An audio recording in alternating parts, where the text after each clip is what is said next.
राजीव गांधी पूर्ण बहुमत से, भारी बहुमत से सरकार बनाए और जब सरकार चला रहे थे तो सरकार के कृत्यों का आलोचना जब मीडिया में ज़्यादा होने लगा तब राजीव गांधी ने मानहानि विधेयक संसद में लाया, जिसका विरोध पत्रकारों ने किया, मीडिया ने किया और खुद भारतीय जनता पार्टी उस समय विपक्ष में थी, उसने भी इस विधेयक का विरोध किया। लिहाजा राजीव गांधी ने विधेयक वापस ले लिया। आज पहलगाम में आतंकी हमला हुआ है और उस आतंकी हमले का जवाब देने में भारतीय जनता पार्टी की सरकार उतनी तेजी नहीं दिखा रही है जितनी तेजी आलोचना या सरकार से सवाल पूछने वालों के ऊपर मुकदमा करने में दिखा रही है।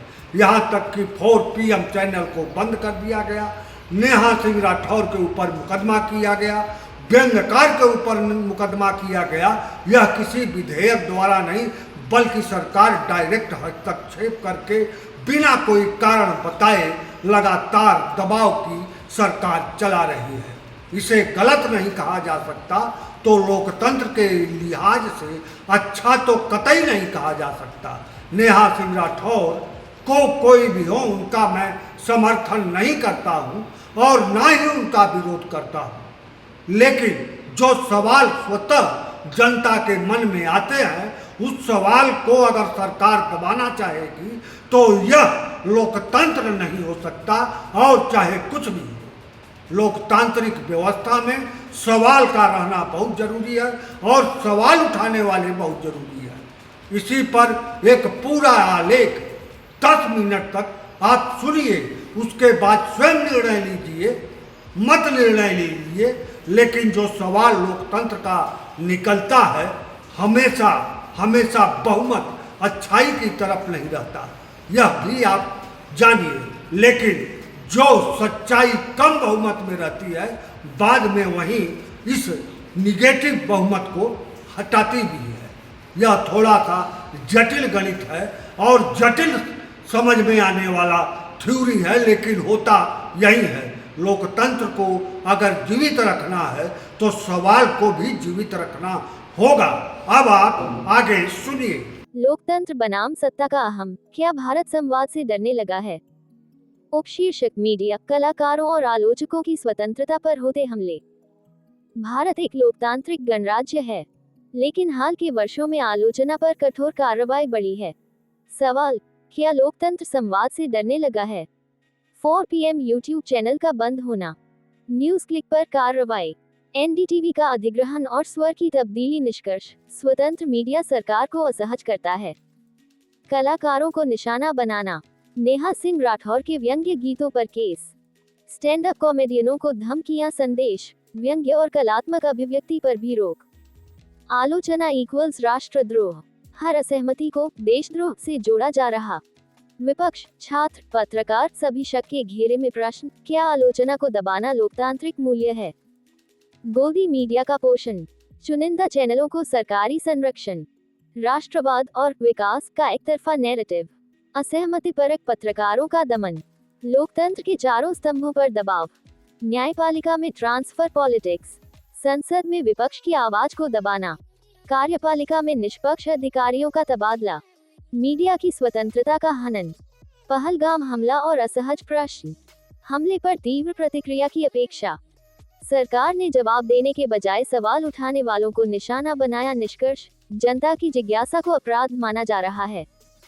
क्या डर में जी रहा है भारत? सोशल मीडिया पर आत्मसेंसरशिप, आम लोग सरकार का नाम लेने से झिझकते हैं। नतीजा, लोकतंत्र का असल भयावह चेहरा।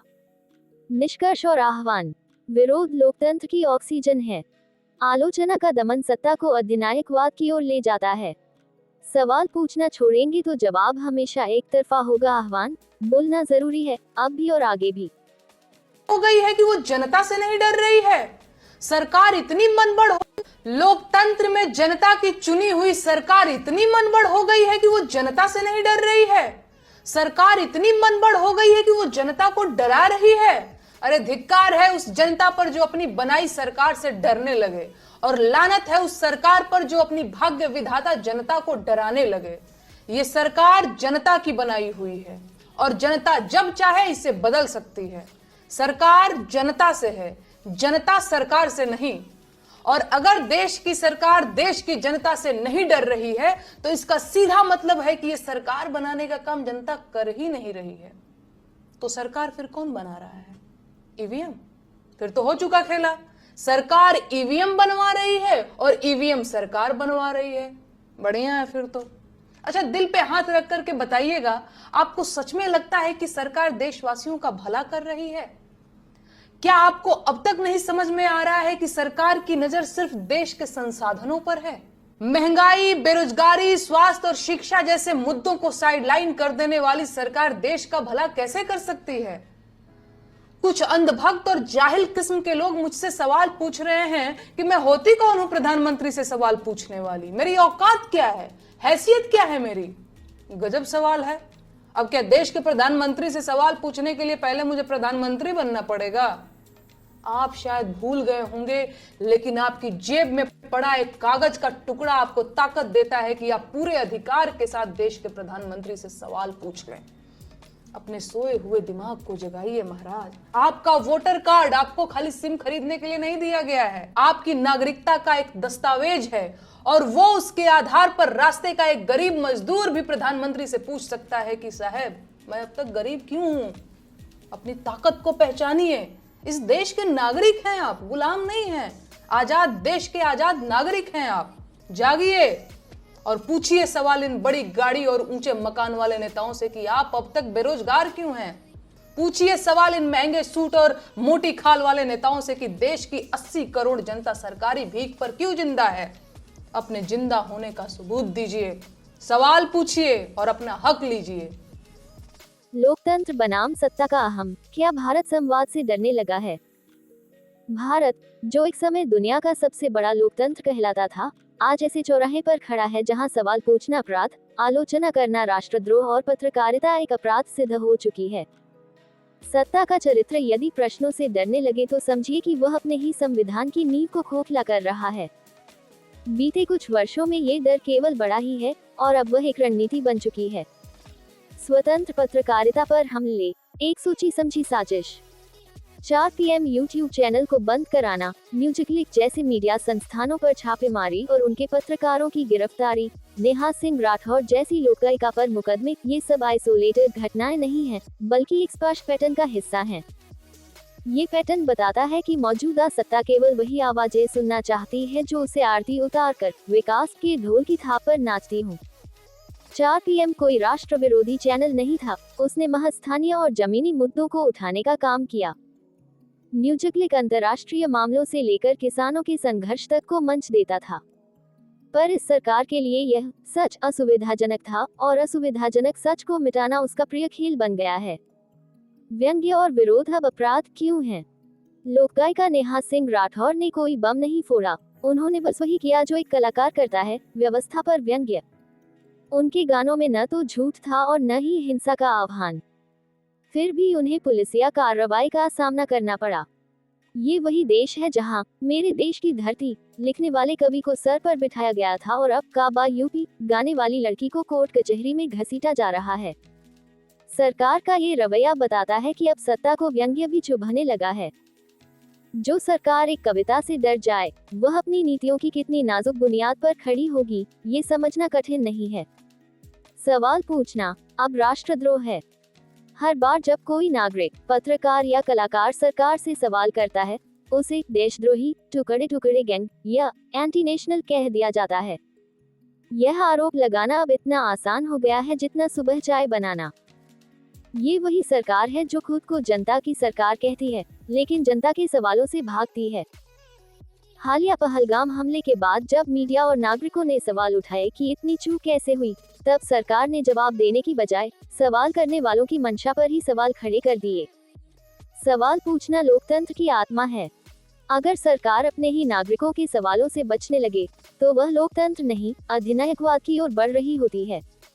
गोदी मीडिया का पोषण और आलोचकों का दमन। NDTV जैसे प्रतिष्ठित मीडिया संस्थान को झुकाने के बाद अब जमीनी रिपोर्टिंग करने वाले छोटे प्लेटफॉर्म्स को चुन चुनकर दबाया जा रहा है। वही चैनल और अखबार आज फल फूल रहे हैं जो सरकार की योजनाओं का गुणगान करते हैं, विपक्ष को दिन रात कोसते हैं और जो सच्चाई को प्रेरक खबर बना देते हैं। सत्ता के करीबी कुछ मीडिया हाउस तो इतने भक्तिपरक हो गए हैं कि उन्हें अब पत्रकार कहना ही पत्रकारिता का अपमान है। सरकार को ये बात समझ में आ गई है कि जनता की स्मृति बहुत छोटी होती है और अगर उन्हें रोज नए नैरेटिव्स, दुश्मन और इकोनॉमिक मिरेकल की कहानियां सुनाई जाती रहें तो वे असली मुद्दों पर ध्यान ही नहीं देंगे। इसलिए वो मीडिया नहीं चल रही जो सवाल पूछती है, बल्कि वो चल रही है जो जवाब सरकार से पहले ही तैयार करके परोस देती है। लोकतंत्र के 4 स्तंभों में दरार। संविधान की प्रस्तावना कहती है कि भारत एक संप्रभु, समाजवादी, धर्मनिरपेक्ष, लोकतांत्रिक गणराज्य है। लेकिन आज न्यायपालिका से लेकर कार्यपालिका, विधायिका और मीडिया चारों स्तंभों में सत्ता का दबाव साफ दिखता है। जजों के ट्रांसफर, संसद में विपक्ष की आवाज का दबाया जाना, कार्यपालिका में निष्पक्ष अफसरों का निलंबन और मीडिया की गिरफ्तारी, ये सब संकेत हैं कि लोकतंत्र अब महज शब्दों तक सीमित होता जा रहा है। क्या देश डर में जीने को मजबूर हो गया है? देश के नागरिक अब सोच समझकर बोलते हैं, सोशल मीडिया पर पोस्ट डालने से पहले डरते हैं और सरकार शब्द बोलने से पहले 4 बार पीछे मुड़कर देखते हैं।